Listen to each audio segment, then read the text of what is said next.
jealousy as one of the causes of divorce, and we discussed its cures. Today, we will discuss another cause of divorce, which is the intervention of family, relatives, and friends in the marriage. This intervention sometimes develops into war between mothers-in-laws that impacts the marriage. This is a great mistake because it will result in one of the spouses seeking divorce, resulting in splitting the family, causing the children to be lost. Family members sometimes think that they are intervening to bring happiness to the marriage, while the result of the intervention is destroying the marriage.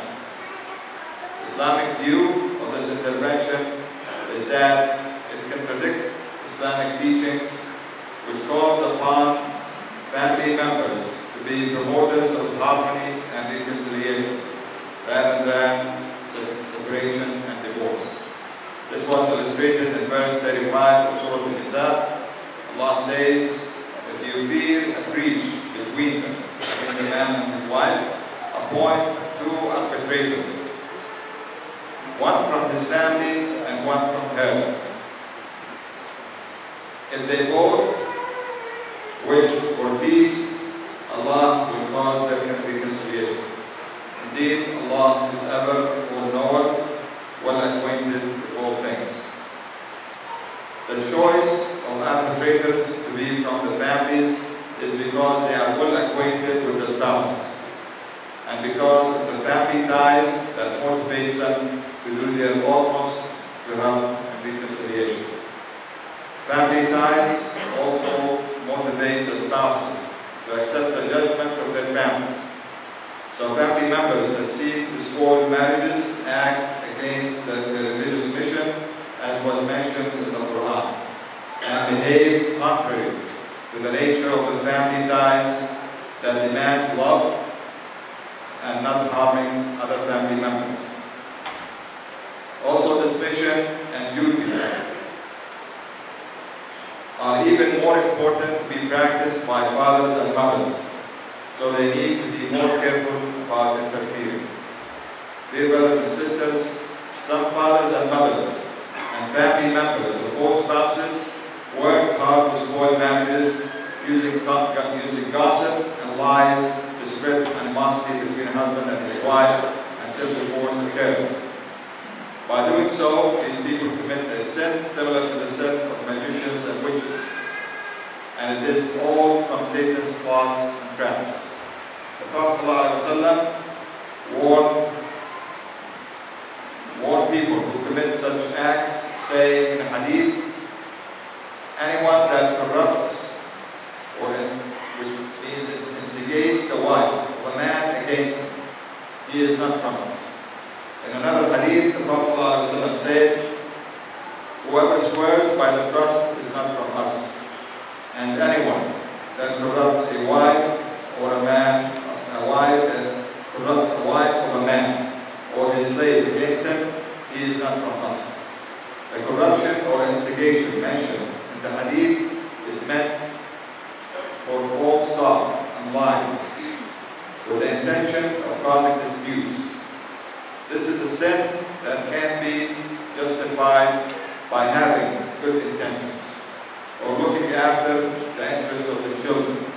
And whoever commits these actions is a person that does not obey Allah and does not follow the teachings of the Prophet. The advice also to the spouses is not to leave what happens inside the house to the outside, and to lessen the complaints to the parents every time there is a quarrel, and not to give others a chance to interfere into their lives. The advice to the parents and the relatives of the spouses is to revere Allah in their dealings with their children, and to seek the happiness of their children according to Islamic teachings, not according to people's whims, and to always have the sincere desire to repair any disputes amongst them.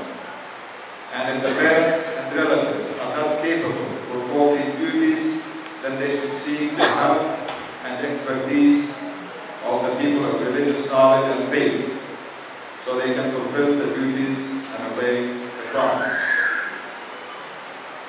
brothers and sisters, another reason that causes separation and divorce is psychological problems like depression that many have become afflicted with nowadays due to increased materialism and mounting needs and moral decline and people becoming self-centered. All of this causes people to go through hard times, feeling dissatisfactions about themselves and becoming bored with everything around them, including spouses and children. Men are more afflicted with this than women.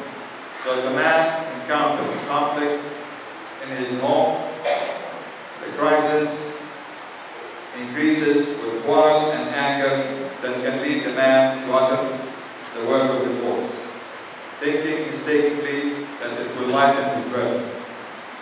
Islamic cure for this problem is what the Prophet ﷺ said, and he was talking about women. He said the best among you women is the loving and fertile children, the agreeable and the consolate, and the consolate revering Allah. The wife that consoles her husband is also the wife that contributes morally and financially into the marriage. This hadith indicates that nothing reduces the burdens and the responsibilities of a marriage like the cooperation between the spouses. When a wife behaves as was desired in the hadith by helping her husband and by consoling him and by leaving dispute and helping him when he's moody, she becomes the closest person to him. So when the spouses follow the Sunnah and the teachings of the Prophet, they will find strength in each other and they will share mutual love that will help them to overcome any crisis they face, resulting in a stronger, more durable and loving marriage. It was narrated by Al-Bayhaqi on the advice of the early Muslims that one of the wise men advised his daughter on her wedding night, saying, "O daughter, be a servant to your husband, and he will be your slave. And do not suffocate him with jealousy, so he will not get bored with you. And do not distance yourself from him, so he will lose interest. And be to him as your mother was to me." Applying what I advised them, I told your mother, "Be kind to me, and my affection to you will last. And when you see me angry, do not keep arguing." I realize that both love and animosity reside in the heart, but if they are there together, then love will surely leave after a short time. Also, the example of Khadija, the wife of the Prophet ﷺ, was the best example of how a wife needs to treat her husband. So she supported him morally and financially, and she consoled him during hard times. In the story, the Prophet ﷺ came to her shaking and scared after seeing Jibreel for the first time. The Prophet ﷺ told him, "I fear that something may have happened to me." Khadija replied, "Never, by Allah. Allah will never disgrace you. You are truthful and you keep good relations with your kin. You have the poor and the destitute. You serve your guests generously and assist the deserving family affected ones." So spouses need to follow these good examples when they deal with each other, so they can overcome the problems of their lives, and so they can maintain their marriage and continue their loving relationship.